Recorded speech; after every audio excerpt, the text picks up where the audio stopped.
Hi,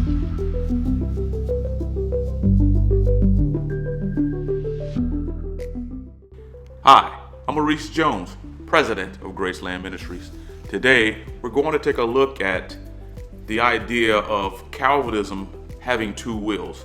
Now, Dr. Flowers is going to read a letter relative to this subject. Here we go.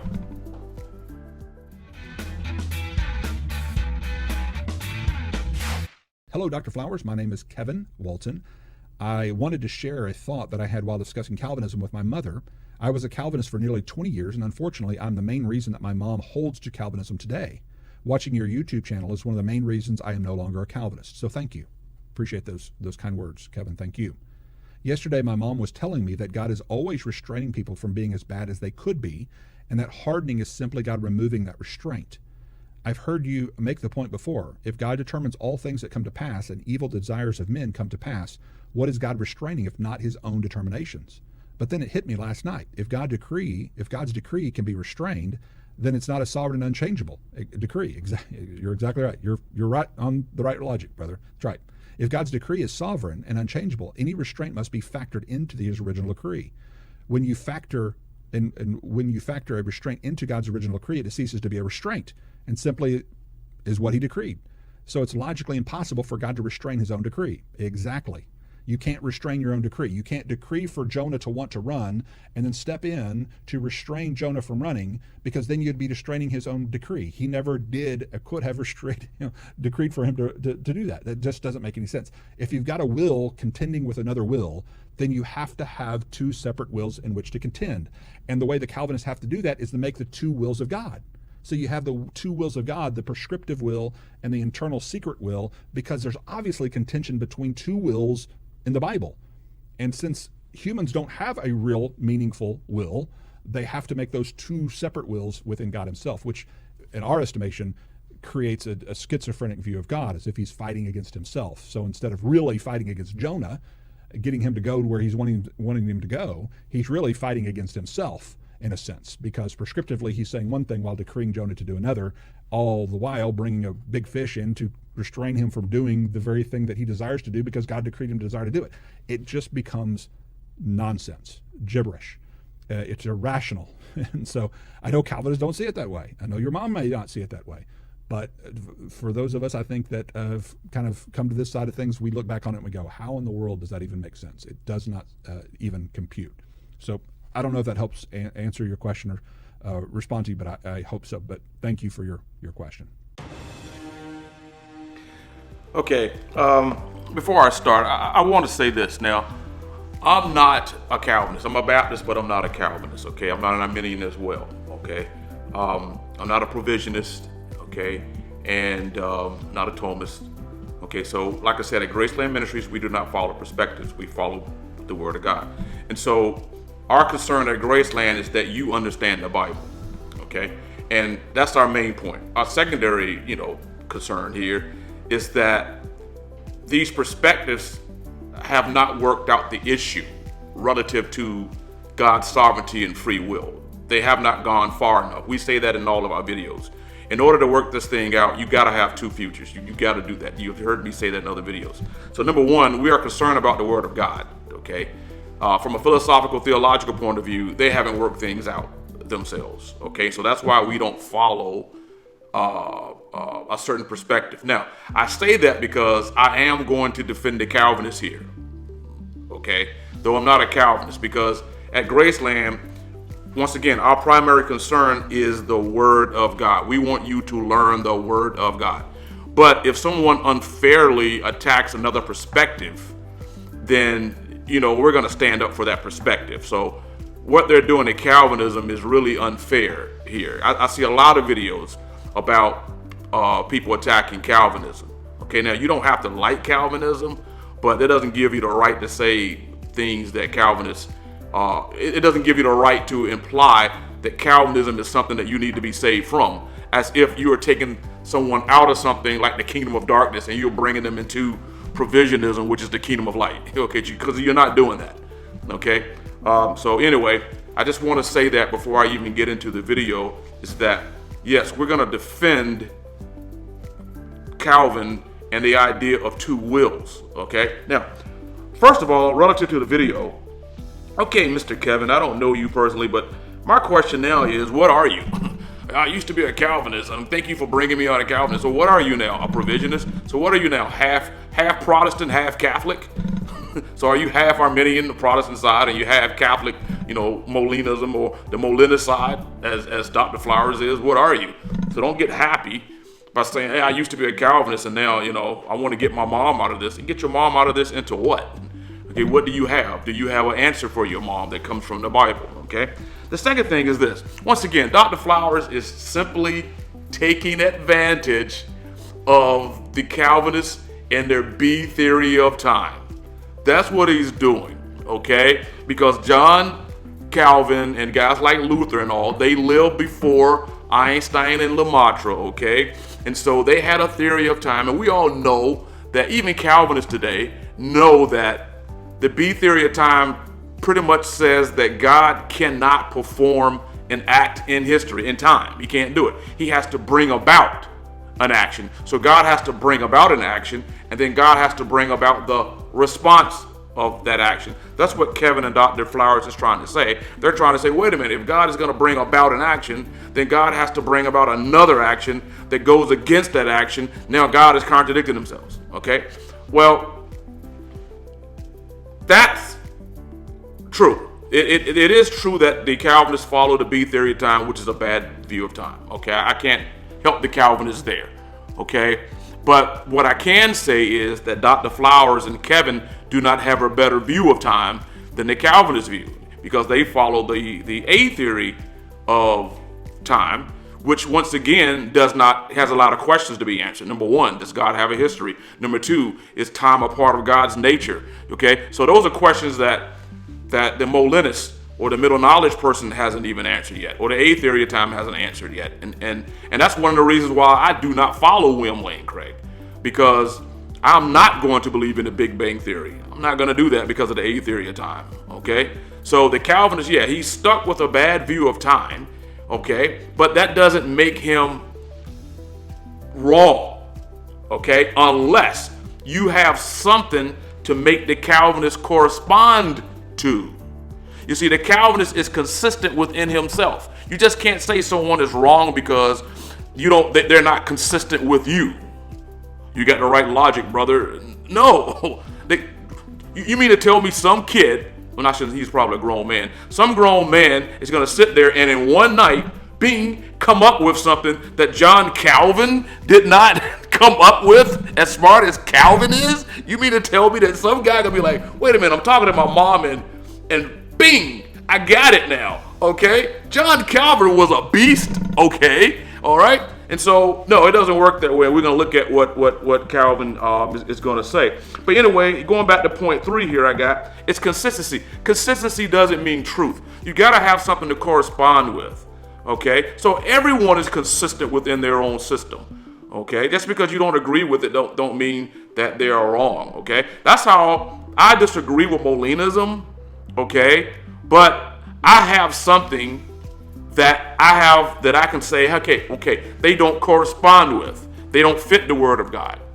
Okay, and that's the idea of two futures, okay? Now, the fourth point is this. Let's use this idea or this analogy of Jonah.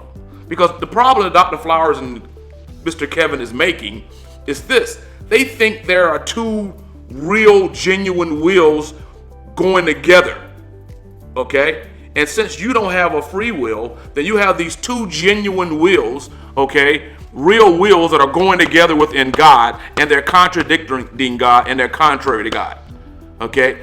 Listen, John Calvin is not an Aristotelian. He did not follow Aristotle. He did not follow Thomas Aquinas. He followed Plato. These guys were humanist thinkers. They followed the Platonism. In Platonism, the idea of two wills is logically possible. It's okay to be able to have this, okay? So now to the Calvinist got 3 questions that he wants you to answer. The Calvinist wants you to answer the first question is this. Where did Jonah get this free will? If Jonah has this free will, where did Jonah get it? It had to come from God, okay? Question number 2. who let Jonah do it? This is still God's world. Okay?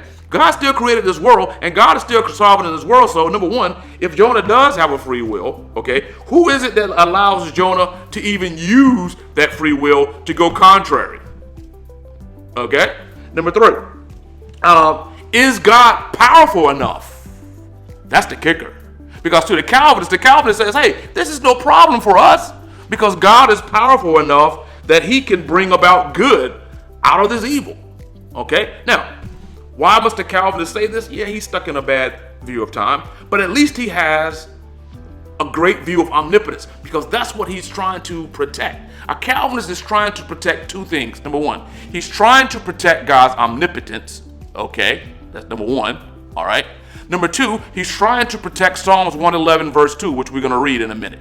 He's trying to protect that from St. Augustine. They're trying to protect those two things. Okay. Now, like I said, John Calvin is not a Thomist. Now, to a Thomist, okay, this is what Flowers and Mr. Kevin is doing to a Calvinist. They're trying to say a Calvinist is not a Thomist, so therefore a Calvinist is wrong.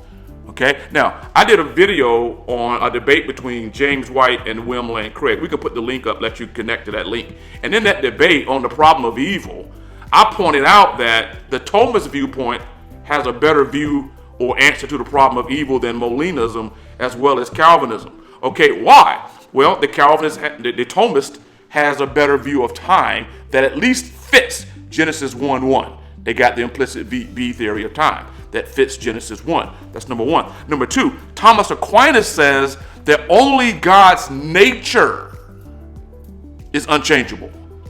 God's will is contingent. It can change. So to a Thomist, they have no problem with the idea of God's will changing. But a Calvinist is not a Thomist. So a Calvinist now has to try to explain things without saying that God has a will that changes.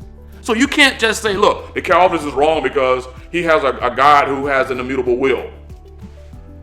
You can't say that because he's not a Thomist. He's not an Aristotelian. He doesn't desire to be a Catholic. Okay, he doesn't desire to follow the Catholicism of Aquinas, and he doesn't desire to follow the Catholicism of Molina.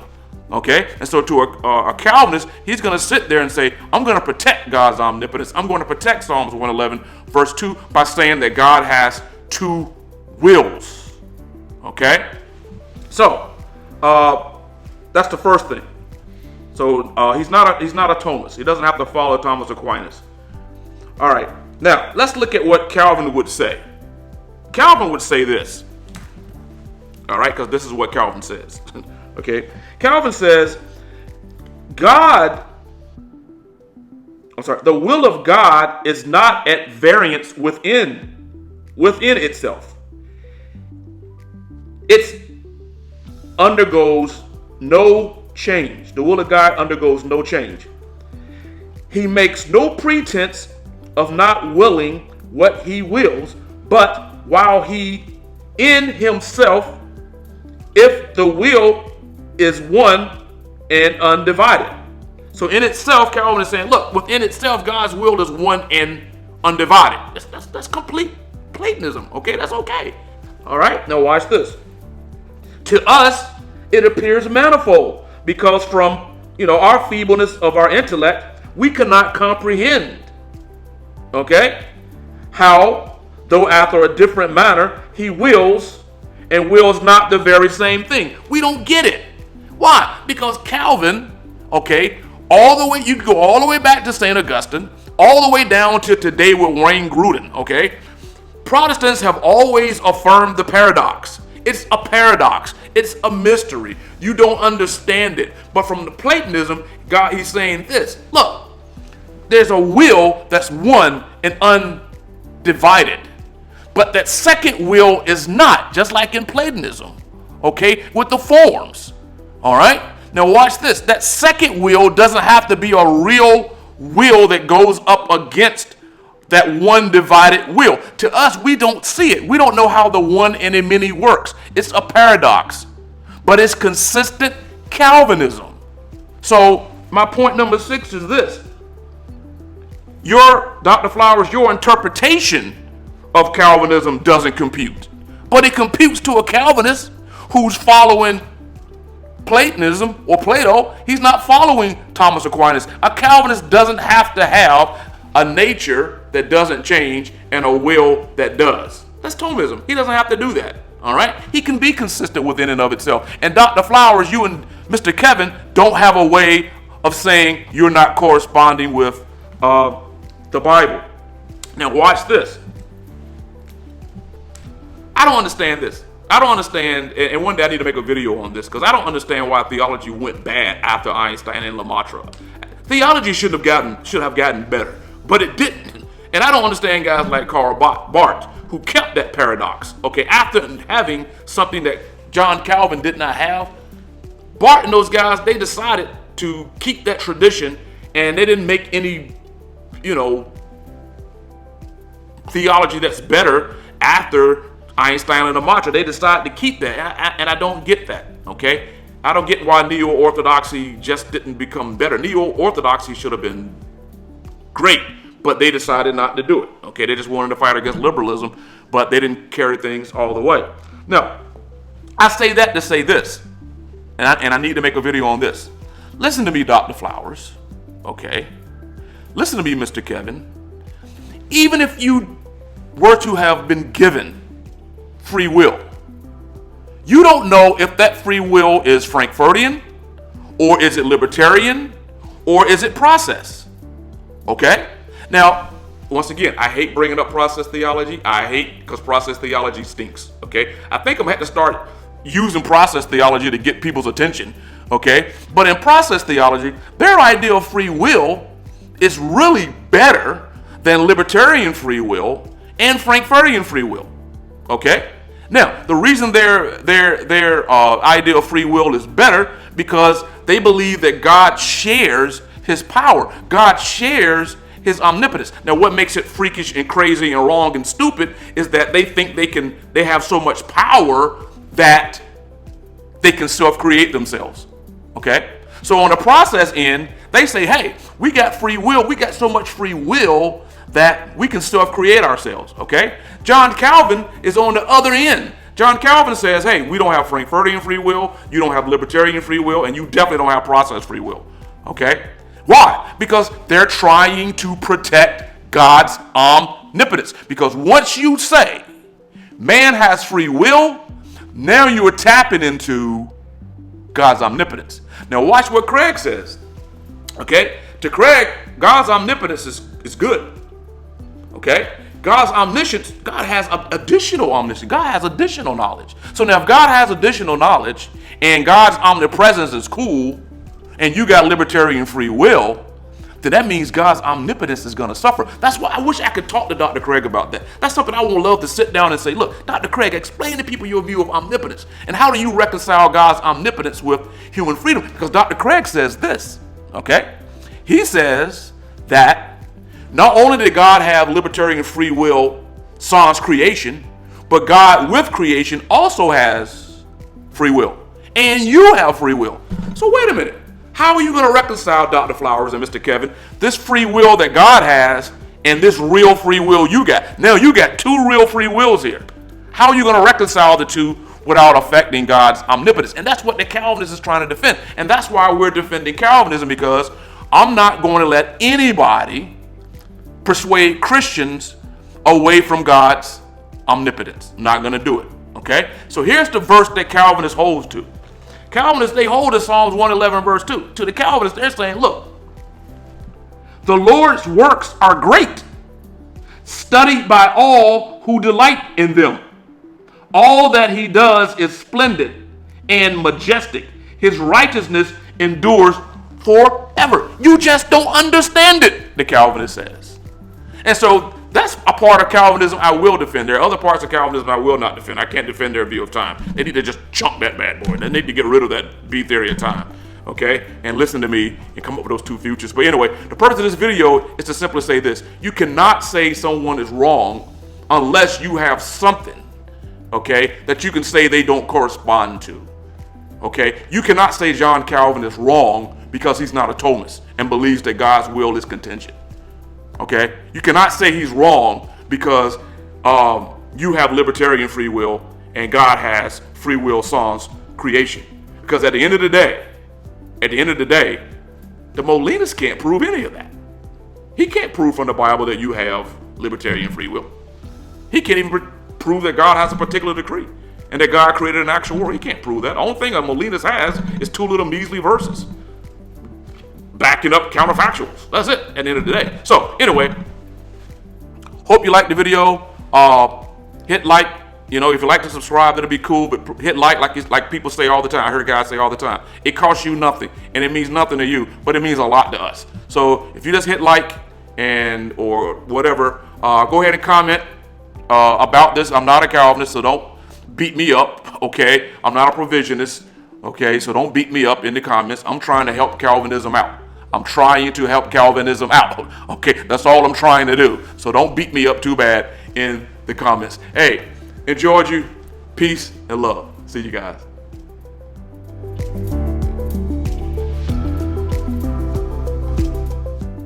Thank you for watching this video. If you enjoyed this content and would like to see more from Graceland Ministries, please subscribe, share, and support us financially online using the links in the description.